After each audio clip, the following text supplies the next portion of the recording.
Le microbiote intestinal est l'ensemble des micro-organismes hébergés dans le tube digestif. Notre microbiote comprend près de 100 000 milliards de bactéries, 10 fois plus que le nombre de cellules du corps, et pèse plus lourd que le cerveau, jusqu'à 2 kg. 1 gramme d'excréments humains contient plus de bactéries qu'il n'y a d'êtres humains sur Terre.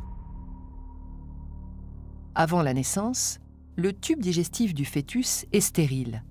Lors de l'accouchement, le nouveau-né ingère des micro-organismes, notamment présents chez sa mère.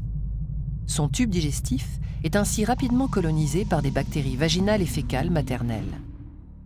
Il connaît alors un véritable bactérie-boom. Par la suite, la composition de ce microbiote intestinal va évoluer en fonction par exemple du mode d'alimentation du nourrisson, allaitement ou lait de substitution. L'allaitement maternel favorisant l'implantation précoce de certaines souches bactériennes.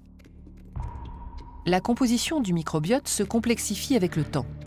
Elle comprend de très nombreuses espèces de bactéries, mais aussi par exemple des champignons microscopiques et des virus non pathogènes. Cette composition, à peu près stable dès l'âge de 3 ans, s'appauvrit légèrement chez les personnes âgées. Les micro-organismes se situent sur toutes les surfaces exposées à l'environnement. Peau, yeux, nez, organes génitaux, intestin grêle et côlon. Ce dernier fait partie des écosystèmes microbiens les plus densément peuplés de la planète. La diversité des micro-organismes y est maximale, avec plusieurs centaines d'espèces. Chaque individu possède un microbiote qui lui est propre en termes de combinaison d'espèces.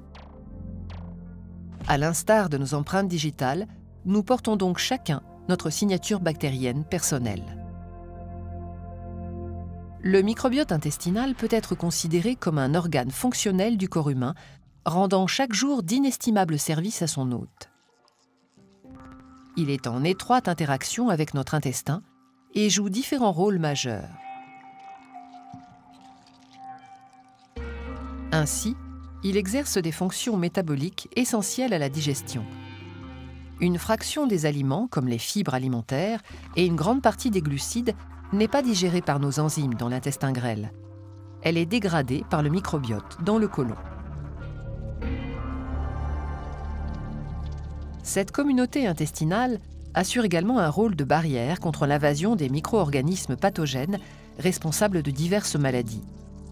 Non seulement le microbiote les empêche de s'installer en occupant le terrain, mais les bonnes bactéries du microbiote luttent directement contre les pathogènes par compétition pour les mêmes nutriments et par la production de substances bactéricides. L'intestin représente le premier réservoir de cellules immunitaires de l'organisme. Ces cellules, des globules blancs, jouent un rôle primordial sur le microbiote en faisant le tri entre les bactéries nocives et celles qui, au contraire, sont bénéfiques pour la santé. Le système immunitaire influence donc la composition et la diversité du microbiote et il s'avère qu'en retour, le microbiote active et influence le système immunitaire. Le stress, la fatigue, une alimentation déséquilibrée ou la prise d'antibiotiques réduisent la variété des micro-organismes présents. Or, leur diversité est fondamentale. Une chute de 30 à 40% de cette diversité peut provoquer l'apparition de certaines maladies chroniques, diabète de type 2, problèmes hépatiques ou cardiovasculaires. Inversement, en modifiant la composition du microbiote, on pourrait prévenir certaines pathologies.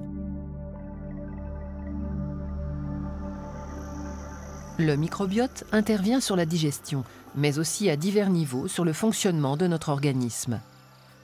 Son interaction avec le cerveau est un élément dont on commence à peine à mesurer l'ampleur.